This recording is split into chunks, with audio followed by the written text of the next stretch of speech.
Ryan to root for Claressa. I really am. I ain't gonna lie. I got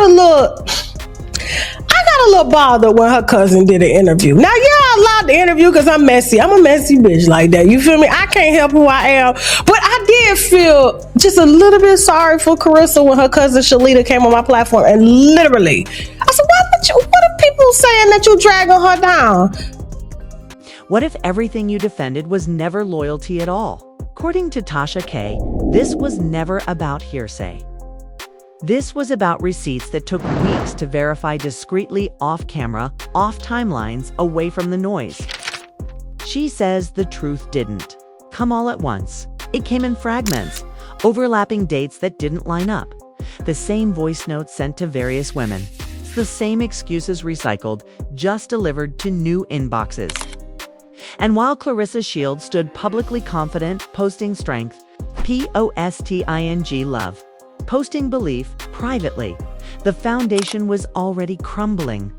Tasha K claims people attempted to warn her more than once. But Claressa was in love mode, trust mode, defending loyalty that didn't actually exist.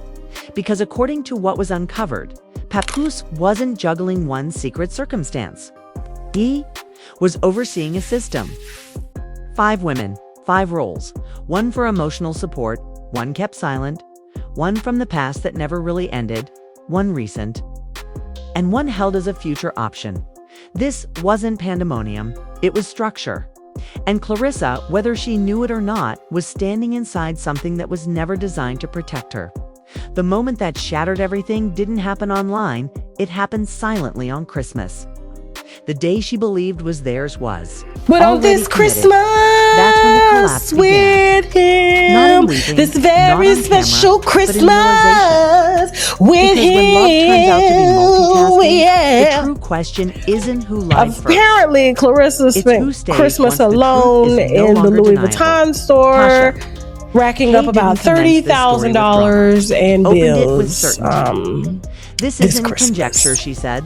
Okay, Papoose was and with that distinction mattered because, according to her, this wasn't something she reacted to immediately. This was something she sat with, verified silently, cross-checked without noise. Names were confirmed, timelines were compared, patterns were tested, and when everything eventually lined up, what came into focus wasn't just a mezz relationship. It was something far more calculated. She claimed numerous people tried to warn Claressa Shields long before the public ever noticed anything was wrong. Not aggressively, not publicly, just quiet conversations, subtle nudges, queries that didn't quite add up. But Claressa, according to Tasha, was in love mode. And love mode has a way of turning red flags into background din. She trusted the devotion she was being shown. She trusted the reassurance. She trusted the version of the story that made her feel chosen. What she didn't comprehend, at least not yet, was that loyalty wasn't being broken in one place.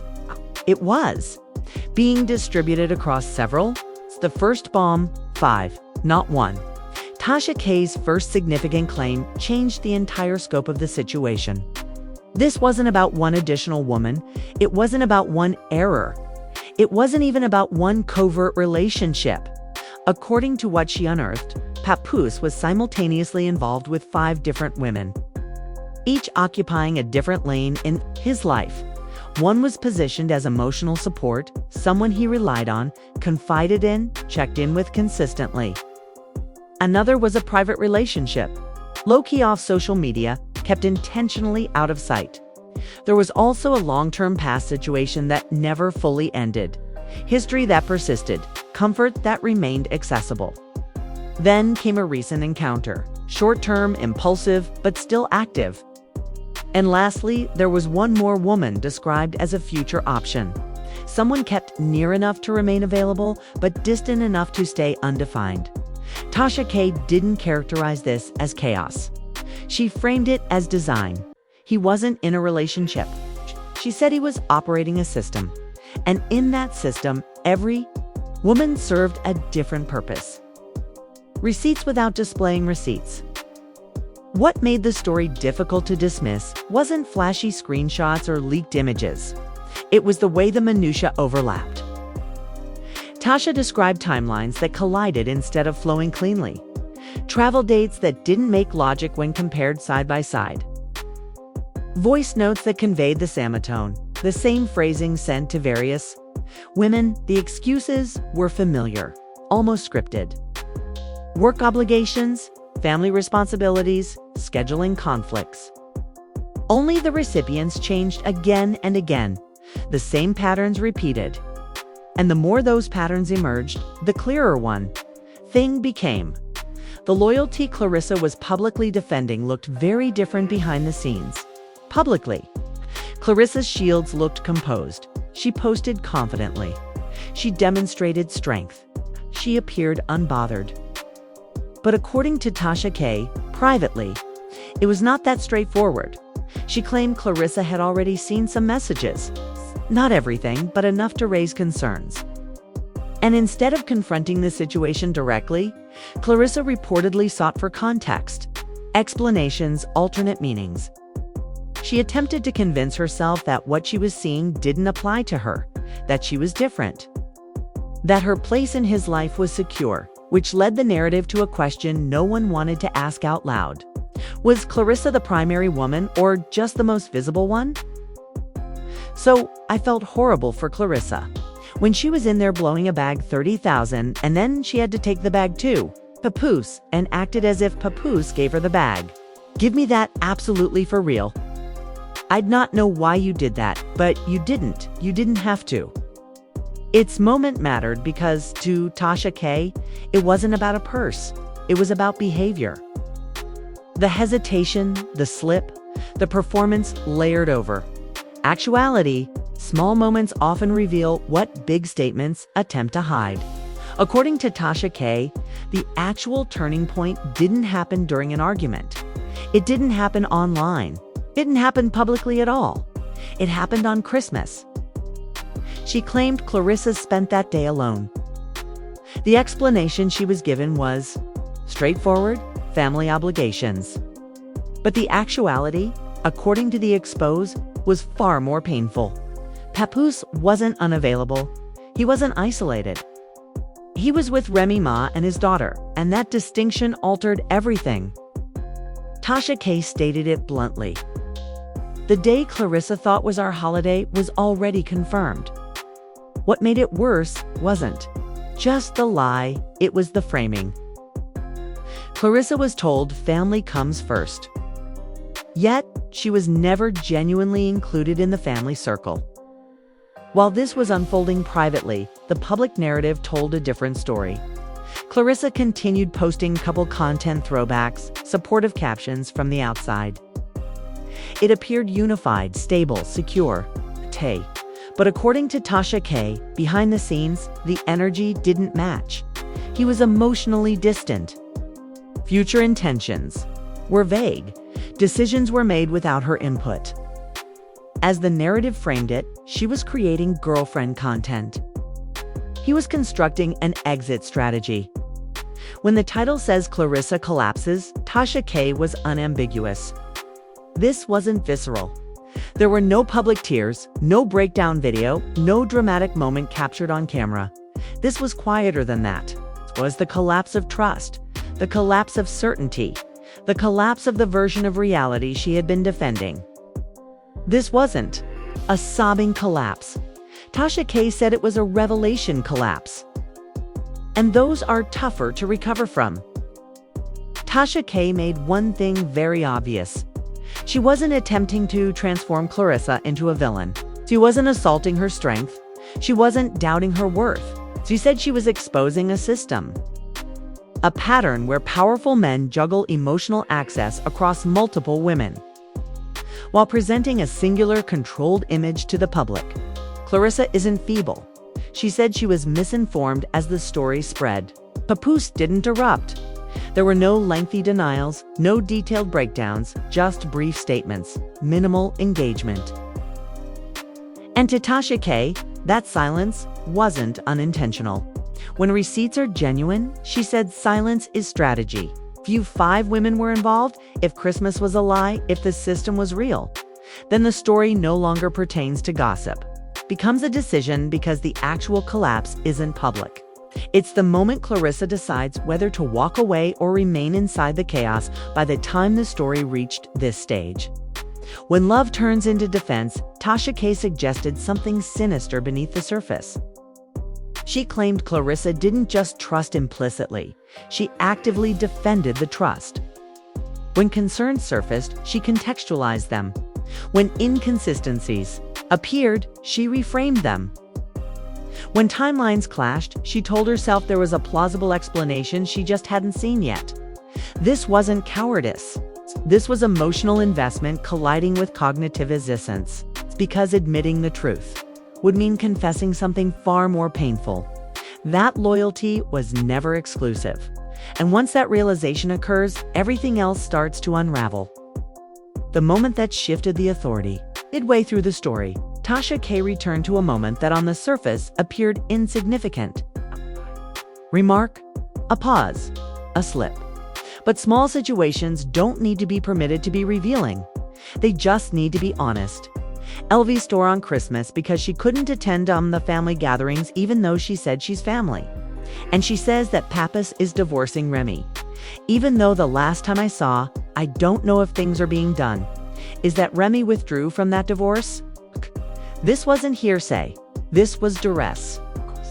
Because if divorce wasn't advancing forward, then nothing was genuinely being cleared.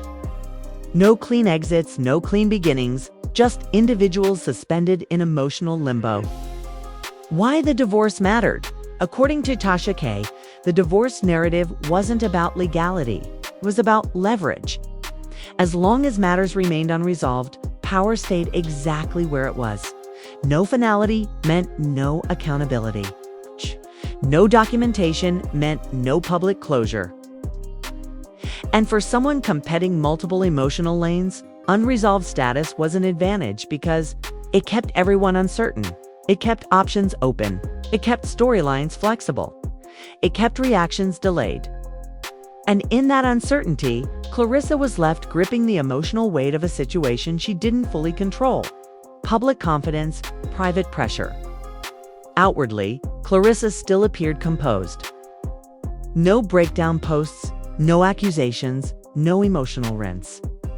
But Tasha K claimed the internal pressure was intensifying. She described a woman divided between what she felt and what she had already defended publicly. Because once you defend a narrative publicly, walking it back becomes humiliating. And humiliation more than heartbreak is what keeps individuals silent longer than they should be. The burden of being the strong one. Tasha K highlighted a pattern she said appears often in situations like this. The strongest woman in the room is often expected to sustain the most damage quietly. No one rushes to safeguard her. No one assumes she's perplexed. No one checks on her conviction. They presume she's fine. But strength doesn't preclude realization from hurting. It just delays when you allow it to display. Silence as a weapon.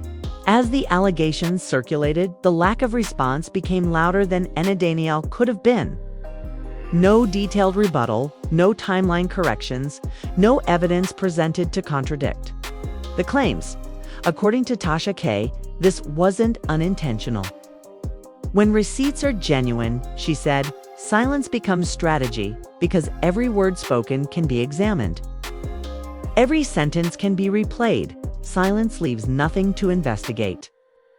The story turns inward. Not tough women, not to the rumors, but to the choice.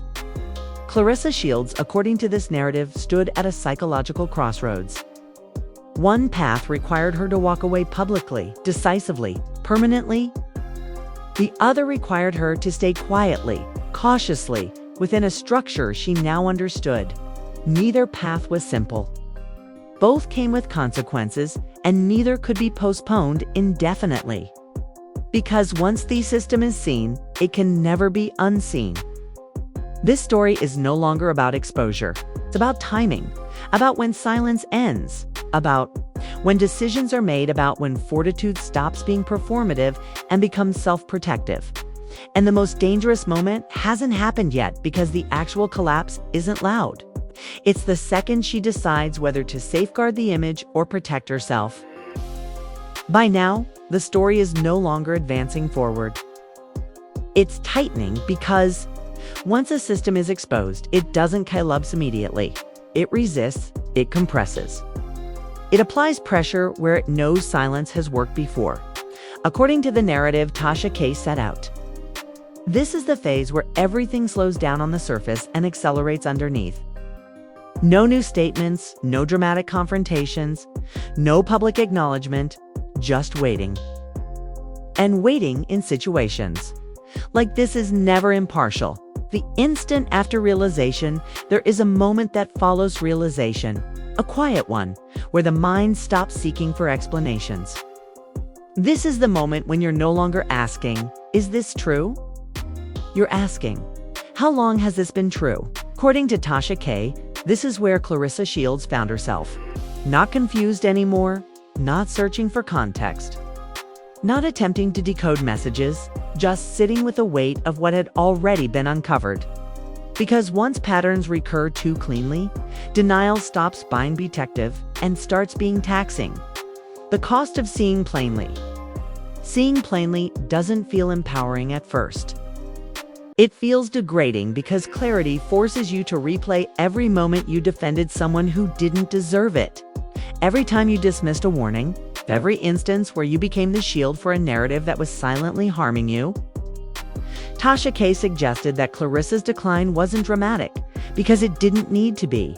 It was internal, a recalculation, a sudden awareness that strength had been weaponized against her, not by force, but by presumption. She was strong, so she'd endure. She was confident, so she wouldn't query. She was public, so she'd preserve the image. Until the image ceased, protecting her the system's final move. Wait it out. By part 3, the silence had a different meaning. It wasn't just avoidance, it was forbearance. Because according to Tasha K., systems like this don't hurry endings. They wait for fatigue to set in. They rely on the assumption that public attention will drift, that outrage will soften, that the person lugging the emotional burden will eventually choose the path of least resistance. Silence isn't absence. It's pressure without signatures. And the longer nothing is said, the more the responsibility transfers not to the person who created the injury, but to the person expected to respond to it gracefully. Why public confidence becomes a trap. There's a cruel paradox in being visibly powerful. People cease checking on you. They cease asking whether you're okay. They cease considering that you might be unsure. They presume you've already processed everything. And when you don't promptly react, they interpret it as confirmation. Confirmation that nothing serious occurred. Confirmation that the allegations were exaggerated. Confirmation that silence equals assent. Tasha K. warned against this assumption. She argued that silence doesn't always imply acceptance. Sometimes it signifies calculation. Sometimes it means survival, the internal query no one can answer for her. At this juncture, the story stopped being about 5 women. It ceased being about Christmas. It ceased being about timelines. It became about a single brutal query. I walk away now, who do I become? Walking away doesn't just terminate a relationship, it rewrites your public identity. It forces you to admit that something you stood behind was never what you believed it was. Staying, on the other hand, necessitates a different Socrates. It necessitates compartmentalization. It necessitates silence, Kate. It necessitates the ability to live with knowledge you can't unsee. Neither option provides peace. They just offer various kinds of loss. Tasha K's ultimate position. Tasha K made it plain she wasn't pushing Claressa toward a specific choice. She wasn't advocating for confrontation. She wasn't demanding public statements. She wasn't framing this as a spectacle. She framed it as a reckoning. This isn't about exposing a woman. She said it's about exposing a pattern. A pattern where power is maintained through ambiguity, where accountability is delayed through reticence, where women are expected to absorb emotional fallout quietly, particularly when they are capable, accomplished, and outwardly resilient. According to Tasha K., Claressa's fortitude was never the issue. The issue was that her strength made the system agreeable. When silence stops safeguarding anyone, there comes a point where silence stops being strategic, where it stops protecting reputations, where it stops preserving options, and instead it starts eroding trust permanently. Tasha K. suggested that this period was approaching because once the public understands the system, they cease waiting for confirmation. They start monitoring behavior, and behavior, unlike statements, can't be edited. Who comes up? Who prevents clarity? Who maintains options open instead of closing chapters? Those details tell a story on their own. The actual collapse. By the conclusion of Part 3, the word collapse has taken on its full meaning. It was never about weeping, never about headlines, never about public embarrassment. It was about the collapse of illusion, the illusion that loyalty was mutual, the illusion that visibility meant priority, the illusion that silence meant protection. Tasha K. framed this as the most dangerous collapse of all because it compels action. Once you see the structure, you can't stand inside it comfortably anymore. Where this story really concludes, this tale doesn't end with exposure. It ends with a decision. A decision Claressa Shields will make privately long before the public ever sees it.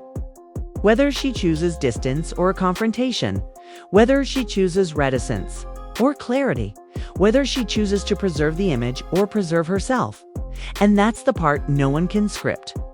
Because the actual collapse isn't what the internet witnesses, it's the instant she decides whether to walk away or remain inside. The chaos, fully aware of what it is. This is where the story ceases being entertainment and turns into a decision with consequences. Because once the noise fades, once the clip stops circulating, once the remarks slow down, one truth remains sitting in the midst of all of it. Nothing that was exposed can be unseen. According to what has been set out, this was never about one lie. It was about a structure of thought, flourished on silence, overlap, and emotional convenience. And when a structure like that cracks, it doesn't collapse audibly. It waiting. Claressa Shields now stands in a moment most people never see coming until it's already there. Not a public collapse, not a viral rant, but a private reckoning.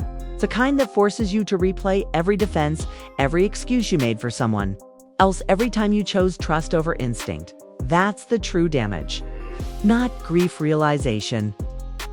And realization doesn't shriek, it suffocates. If 5 women were real, if Christmas was never hers, if loyalty was just multitasking with superior timing, then the question isn't what happened. The question is what transpires next.